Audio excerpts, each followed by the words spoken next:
आज हमारे पास एक छोटी कहानी है स्रोत के तौर पर। शीर्षक है पहला प्यार। ये प्रिया और रोहन की कहानी है। एक छोटे शहर के कॉलेज में मिलते हैं दोनों। कहानी सीधी सी लगती है पहली नजर में तो, पर जरा देखते हैं इसमें और क्या है, मतलब सादगी के पीछे। बिल्कुल। और ये कहानी पहले प्यार की जो मासूमियत होती है उसे तो छूती ही है, लेकिन जिस तरह से ये छोटे शहर की पृष्ठभूमि में सेट है ना, हाँ, वो थोड़ा सोचने पर मजबूर करती है। क्योंकि अक्सर ऐसी कहानियों में थोड़ा डर होता है समाज का, या छुपाने वाली बात होती है, पर यहाँ कुछ अलग सा लगा मुझे। हाँ, वही बात मुझे भी थोड़ी दिलचस्प लगी कि प्रिया और रोहन कॉलेज में मिले, साथ वक्त बिताया, प्यार हुआ, ये तो ठीक है, कॉमन है। लेकिन कहानी जोर देती है कि उन्होंने रिश्ता छुपाया नहीं। मतलब परिवार, दोस्त, सबके सामने खुलकर माना। इसका क्या मतलब निकालें, खासकर उस छोटे शहर के माहौल में? ये बात वाकई अहम है, गौर करने लायक है। कहानी शायद ये कह रही है कि जब प्यार में सच्चाई हो, मजबूती हो, तो शायद उसे छुपाने की जरूरत ही ना पड़े, माहौल चाहे जैसा भी हो। अच्छा। उनका ये कदम सिर्फ मानना नहीं है, ये एक तरह की हिम्मत भी है ना? और इससे रिश्ता और मजबूत होता है, क्योंकि जो चीज सबके सामने है उसमें मिलावट या डर वो कम हो जाता है। सही बात है। वो डर वाली बात जो आपने कही, उस पर जीत जैसा है ये। हाँ, बिल्कुल। और फिर कहानी आगे जाती है रोहन का शादी का प्रस्ताव। वो प्रिया को किसी खास जगह ले गया और बस एक गुलाब देकर सीधे सीधे शादी के लिए पूछा। कोई बड़ा तामझाम नहीं। प्रिया ने हाँ कह दिया।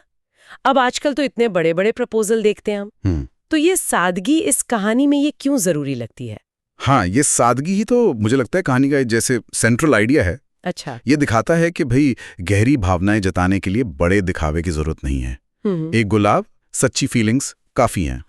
कहानी कहीं न कहीं आज के जो रिश्ते हैं जिनमें शायद दिखावा ज्यादा है, उस पर एक शांत सी टिप्पणी कर रही है। सही कहा। और उनका गले मिलना, वो उस पल की पूरी भावना को जैसे कैप्चर कर लेता है।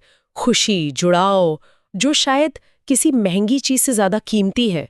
ये सादगी उनके रिश्ते की ट्रांसपेरेंसी को भी दिखाती है। कहानी के आखिर में एक सीख है, एक मॉरल जैसा, कि प्यार सच्चा हो, निस्वार्थ हो, और जब साथी एक दूसरे का साथ देते हैं, प्यार को स्वीकार करते हैं, तो रिश्ता वो फलता फूलता है। ये तो वह सीधा संदेश जी। लेकिन इसका कोई और गहरा मतलब क्या है? वो मेरे ख्याल से गहरा मतलब सिर्फ साथ देने या मानने तक नहीं है।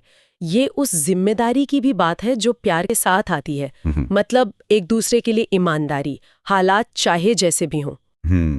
जिम्मेदारी। हाँ, प्रिया और रोहन का रिश्ता इसीलिए शायद मजबूत दिखाया है क्योंकि उसमें वो खुलापन, वो आपसी सम्मान, वो शुरू से था।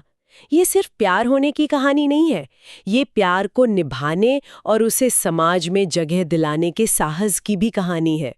और ये जगह दिलाना बाहर से ज्यादा अंदरूनी है, मतलब अपने प्यार पर उनका खुद का यकीन।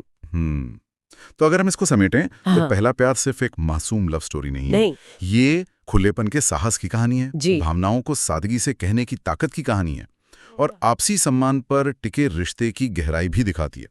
ये बताती है कि प्यार का कॉम्प्लिकेटेड होना जरूरी नहीं, पर हाँ, सच्चा और ट्रांसपेरेंट होना जरूरी है। बिल्कुल सही कहा। और ये कहानी एक सवाल भी छोड़ जाती है सोचने के लिए। क्या? कि आज के समय में जहां सोशल मीडिया पर रिश्तों का इतना प्रदर्शन है, शायद एक दबाव भी है। क्या प्रिया और रोहन जैसी सीधी, सरल और खुलकर मानी गई मोहब्बत, क्या वो वाकई टिक सकती है, या फिर ये सादगी अब सिर्फ कहानियों की बात रह गई है? सोचने वाली बात।